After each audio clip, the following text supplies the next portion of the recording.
আপনার আর আমার রাশি এক হতে পারে। আমার মেষ রাশি, আমার কর্কট রাশি, আমার ধনু রাশি, আমার মীন রাশি, আমার রাশি যাই হোক না কেন, রাশি লগ্ন আমার এক হতে পারে, আপনার সাথে মিলতে পারে। তা বলে আপনার আর আমার ভবিষ্যৎবাণী কিন্তু মিলবে না। কারণ আমার পার্সোনাল, আমার জন্ম যে সময় হয়েছিল সেই সময়ের একটা গ্রহের অবস্থান আছে, সেই সময়ের আমার দশাকাল আছে, প্রেজেন্ট টাইমে আমার দশাকাল চলছে, ফিউচারে আমার দশাকাল কিছু একটা গ্রহে চলবে। দেখা গেল লগ্ন সাপেক্ষে আমার এখন ভালো শুভ দশাকাল চলছে, সেক্ষেত্রে আজকের আমার গোল্ডেন টাইম হবে, প্রেজেন্ট টাইম আমার খুব ভালো যাবে।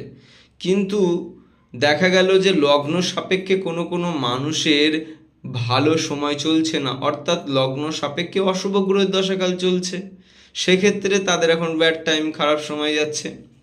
তা বলে কি রাশি এক সবাইয়ের, লগ্ন এক সবাইয়ের যদি হয়, তার ভবিষ্যৎবাণী আমার করা প্রেডিকশন কি মিলবে? কিছুটা অংশে মিলবে। আমি কারণ সবাইকে নিয়েই প্রেডিকশন করছি। তা বলে সবাইয়ের ভবিষ্যৎবাণী, সবাইয়ের কপাল, সবাইয়ের ভাগ্য এক নয়।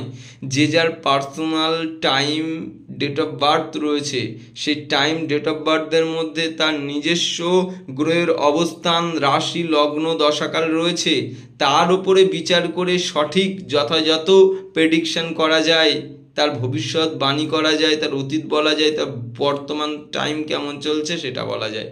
তাই আপনারা আমার কমেন্ট বক্সে বা মেসেজ বক্সে আপনাদের date of birth and time send করুন, আমি যথাযথভাবে আপনাদের প্রশ্নের উত্তর দেব।